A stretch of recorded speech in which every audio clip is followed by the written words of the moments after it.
Welcome to Sarhad Unani Tibia Medical College.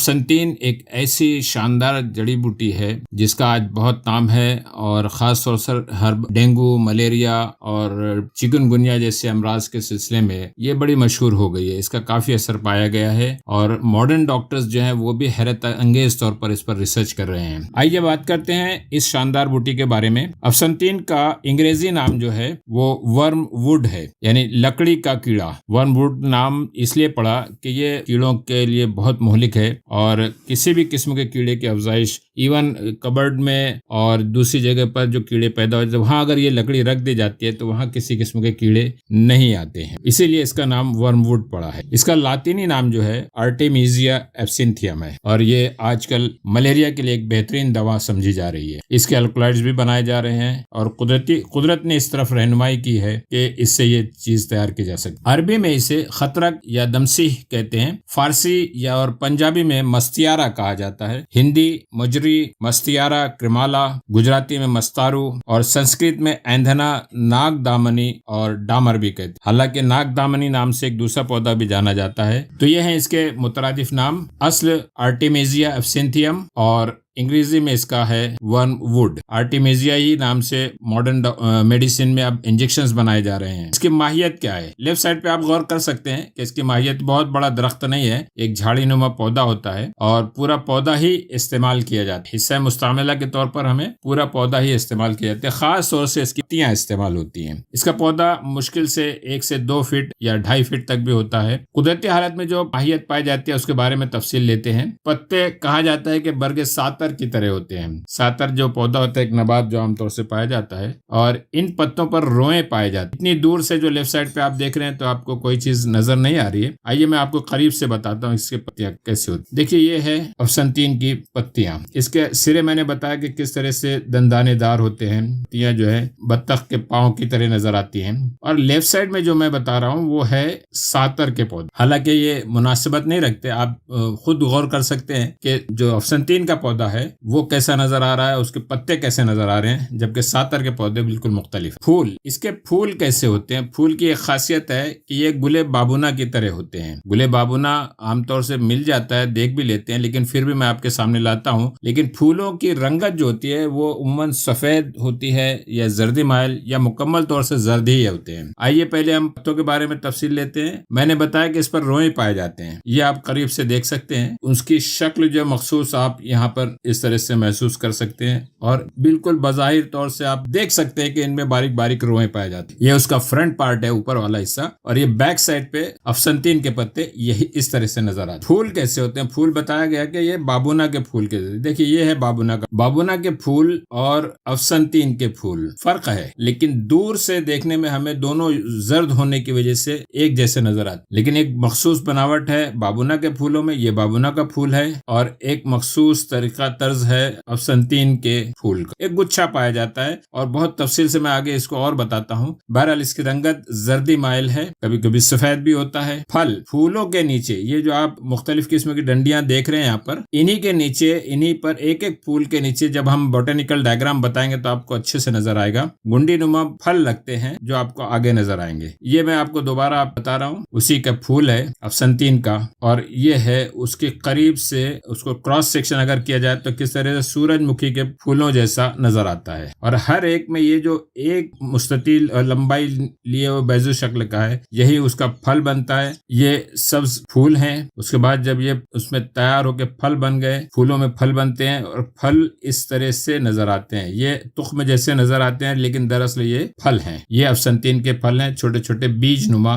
नजर आते। तो फलों में तुख्म भरे हैं। ये अफसंतीन का खुश्क हालत में है, जड़ है, कुत्ते, जैसे कि हमने बताया। इसका जो दवान जो इस्तेमाल होता है वो पूरा के पूरा पौधा अफसंतीन का दवा के तौर पर इस्तेमाल होता है। बू इसकी तेज होती है, बहुत तेज बू होती है और मजा बहुत तल्ख होता है। और इसी दोनों एतबार से इसकी बू की वजह से शायद ये अलमारी में जब कपड़े रखे जाते हैं और अगर आप उसमें अफसंतीन रख दें तो कीड़े वहां से भाग जाते। तो बू इसकी तेज होती है, हालांकि इंसानी एतबार से देखा जाए तो खुशगवार बू है और इसका मजा तल्ख है। बस यही इसके इस्तेमाल करने में एक तकलीफ। नबाताती खाका देख, ये आपके सामने स्क्रीन पर नबाताती खाका खाका है। और नबाताती खाके की खासियत यह है कि एक ही जगह पर आपको सारी चीजें नजर आ जाती। पत्तों पर गौर कीजिए, पत्ते जैसे कोतमीर के एक मुख्तसर से पत्ते हैं, लेकिन उसकी साइज बड़ी होती है और उन पर रोएं पाए जाते। उनके सिरे जो है सिंगल नहीं होते, बल्कि जैसे परिंदों के 3-4 पैर के बीच में एक वेब्स रहते हैं, उसी तरह के इसके पत्ते नजर आते। इनमें छोटे छोटे फूल लगते हैं। ये आप पूरे इस डाल पर लगे हुए फूल जो नजर आते हैं वो कैसे रहते हैं, वो यहाँ नीचे बताया गया। ये फूल है, उसको जब हम कता करते हैं तो इस तरह से नजर आते हैं। ये जो बीच में बताया हूं मैंने, यहाँ पर आपको जो नजर आ रहा है ये बाबूना का कता किया हुआ फूल है, और ये जो आपको नजर आ रहा है ये असल में अफसंतीन का फूल है। एक फूल कैसा नजर आएगा वो आप देखिए। पहले ये कली नुमा है, लेफ्ट साइड पर ये कली नुमा है। जब ये फूल बन जाता है तो ऐसा बनता है, और इसके बीच में फल तैयार होता है जो कि आपको यहाँ पर नजर आ रहा है। ये है फल। आइए हम इसके असल पौधा जो है खेत खलिहानों में कैसा नजर आता है और हम कैसे पहचान सकते हैं वो देखते हैं। यह है आपके सामने।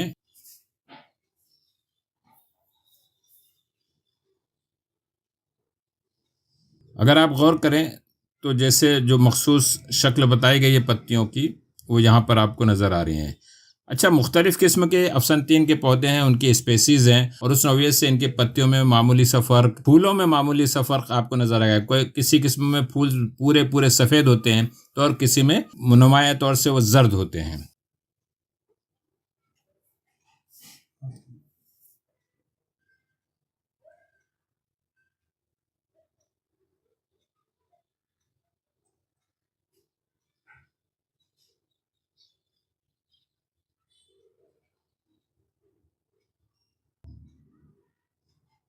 देखिए, ये आपको नज़र आ रहे होंगे उसके फूल गुंडियों में लगे हुए, उनके पूरे अतराफ में ये फूल हैं, और छोटे छोटे फूल होते हैं, बहुत बड़े फूल नहीं होते, लेकिन और तुख्म भी, जो तुख्नुमा फल जो लगते हैं वो भी इसी में रहते हैं।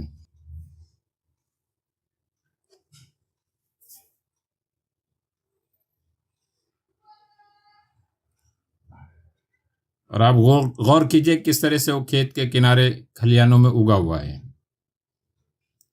एक दूसरी किस्म भी होती है जो अभी बताना चाहूंगा मैं आपको। ये फूल हैं, पत्तियां गौर से देखिए। ये है दूसरी किस्म, और इसकी पत्तियां भी अलग होती हैं। ये देखिए इसके कैसी पत्तियां हैं, हालांकि बाकायदा उसमें रोएदार नज़र आ रही हैं कि कुछ ऐसे मटमैली जैसी या सफ़ेदी छाई हुई है, बिल्कुल हरे सब्ज पत्ते नहीं है इसमें। और फूलों का और गौर कीजिए आप कि फूल इसमें पूरी तरह जर्द फूल पाए जाते हैं। सफ़ेद फूल भी है लेकिन ये कच्चे फूल है, असल फूल जो है वो पूरे के पूरे जर्द हैं।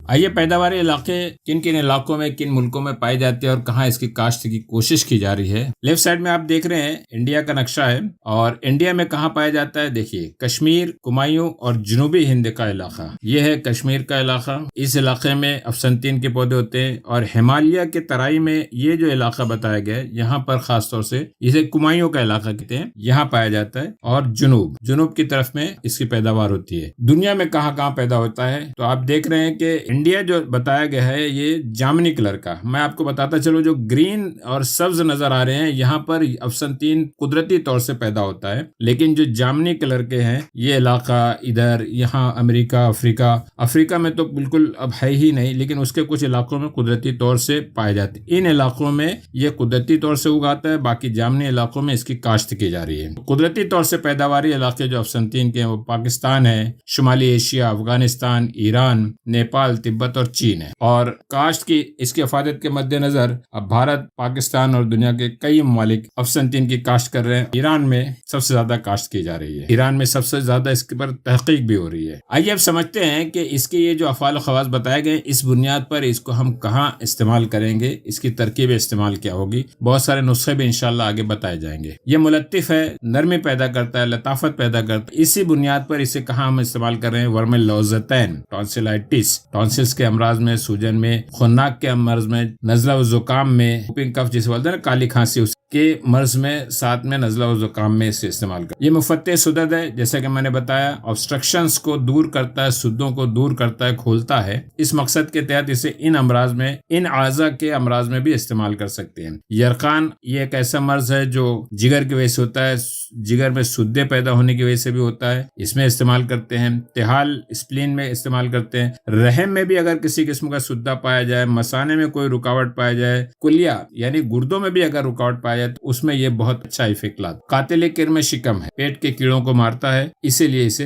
दीदान आमा को किल करने के लिए इस्तेमाल किया जाता है। इन सारे मकासद के लिए हम इसे बतौर जोशांदा इस्तेमाल करेंगे। मुस्सिल सफरा में सफरावी कैफियत को दूर करने के लिए इसे हम यरकान में इस्तेमाल करते हैं। दाफे हुम्मा होने की हैसियत से जोशांदा तैयार किया जाता है और बहुत पुराने मुज़मिन बुखार, क्रॉनिक फीवर्स वगैरह में, मलेरिया में और मुख्तलिफ किस्म के फीवर की कंडीशन, बुखारों की कंडीशन में इसे इस्तेमाल कर। मुकव्वी मैदा होने की हैसियत से इसे ज़ोफ़े मैदा, मैदे की कमजोरी हो, ज़ोफ़े इश्तिहा यानी भूख की, इश्तिहा की कमी हो, या सुए हज़्म और इनडाइजेशन होता हो, हाजमा बराबर ना होता हो, इन सब सूरतों में हम इसे मुकव्वी मैदा होने की हैसियत से इस्तेमाल करें। मुहल्लिल होने की हैसियत से मुख्तलिफ औराम, मसलन वर्म जिगर, वर्म तिहाल और बहुत सारे जो पेट के हमारे मुख्तलिफ ऑर्गन्स हैं, उनमें अगर किसी किस्म सूजन है तो वहां पर हम उनके लिए ये इसका जोशांदा इस्तेमाल किया जाता है। और जैसा कि पहले बताया जा चुका कि ये उनके ऑब्स्ट्रक्शंस को भी दूर करता है, उनमें जो सुद्दा पड़ा हुआ है उसे भी निकालता है। ये मुदिर बौल है और इसी मकसद के इस्तिस्का में, पेट में अगर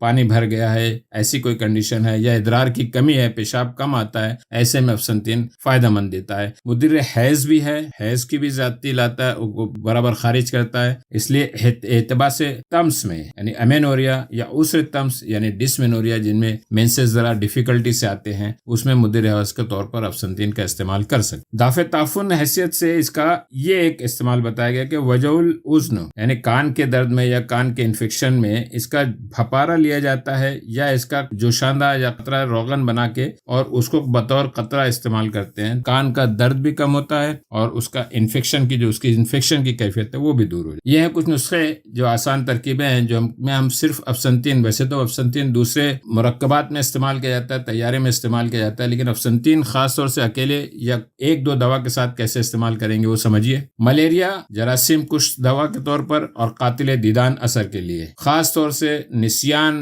भूलने की बीमारी में भी अफसंतीन का इस्तेमाल है। और एक खून की कमी, एनीमिया, इसमें हम अफसंतीन, वाहिद अफसंतीन इस्तेमाल कर सकते हैं। कैसे करेंगे वो आप समझिए। 1 या 2 ग्राम अफसंतीन लीजिए, उसे 150 मिलीलीटर पानी में जोश दे दीजिए। जब आधा पानी रह जाए यानी जोशांदा जो है वो आधा रह जाए, तब इसे थोड़ा सा उतार कर कुछ ठंडा करके काबिल इस्तेमाल जब हो जाए तो उससे इस्तेमाल करते हैं। अगर जरूरत हो तो इसमें जायके के लिए कुछ इजाफा मिश्री का या शहद का कर सकते। भूख बढ़ाने के लिए इसे कैसे इस्तेमाल करते हैं? 10 से 20 कतरा अर्के अफसंतीन बनाया मार्केट में मिल जाता है, आपको तैयार मिल सकता है। खाने से 15-20 मिनट पहले आप इस्तेमाल करें। मुंह की बदबू अगर आर्जा है तो उसके लिए इसके जोशांदे से या अफसंतीन के पानी से गरगरा कीजिए। बालों के गिरने की या उसमें खुश्की की शिकायत है, ऐसी सूरत में आप 50 ग्राम अफसंतीन 500 मिलीलीटर पानी में उबालें और उबलने के बाद जब 20 मिनट हो जाए और ऐसे जोशांदे से आप बालों को धोएं और इसी जोशांदे को सर पर मालिश करें। यरकान पीलिया के लिए अफसंतीन एक बेहतरीन चीज है, जिगर के अमराज के लिए एक बेहतरीन चीज मानी जाती है। इसमें इस्तेमाल करने का तरीका कुछ मुख्तसर सा ऐसे है कि पहले अफसंतीन 50 ग्राम लें और रोगन जैतून 1 लीटर लें। इस रोगन जैतून में अफसंतीन के सफूफ किए हुए टुकड़े और पत्तियां जो है वो पूरी डाल दें, भिगा दें पूरी तरह, उसे नीचे तहनशीन हो जाए। 50 दिन तक इसे यूं ही पड़ा रहने दें। 50 दिनों के बाद फिर इसमें से 30 कतरा, सिर्फ 30 कतरा दिन में 3 बार लें। इससे यरकान और जिगर के अमराज के लिए बहुत फायदा होता है। कान के दर्द और इन्फेक्शन के लिए एक तरतीब बताई गई है, रोगन अफसंतीन बना लें और वो 2 से 3 कतरे जो है कान में टपकाएं। इससे कान का दर्द भी कम होगा और उसका इन्फेक्शन भी दूर हो जाए। अफसंतीन का एक नुकसानदेह असर है, उसे भी आप समझ लें। बहुत ज्यादा अगर मिकदार हो जाती है इसकी, बेचैनी, चिड़चिड़ापन और वक्ती तौर से इदराक कमी हो जाती है, यानी सूझबूझ आदमी आदमी कंफ्यूज हो जाता है और प्यास की शिद्दत बहुत होती है। ये 3 चीज है, बेचैनी, चिड़चिड़ापन और इदराक की कमी, प्यास की शिद्दत। लेकिन ये वाज़ेह रहे कि ये मिकदार जब ज्यादा हो जाती है तब इसके ये बुरे असर हमारे सामने आते हैं। अफसंतीन के इस नुकसानदेह असर का ख्याल रखा जाए। इसका मिजाज गर्म खुश्क है और दर्जे दुअम है, कोई बहुत ज्यादा शदीद इसका मिजाज नहीं है। बहरहाल इसकी मिकदार जो है 3 से 5 ग्राम दी गई है और 5 ग्राम से भी अगर कोई ज्यादा इस्तेमाल करता है, बल्कि हमारे नुस्खों में आपने गौर किया होगा 1 से 2 ग्राम का ही नुस्खा है वो, और वो मुनासिब मिकदार है। तो 3 से 5 ग्राम इसकी हद है। इससे ज्यादा देने पर हमको वो बुरे असरात जो है, चिड़चिड़ापन और इदराक की कमी, प्यास की शिद्दत, इस तरह के असरात नजर आएंगे। इसका नफा खास क्या है? ये नाफे हुमियात मुरक्कबा और बलगमिया है। ये बहुत अच्छा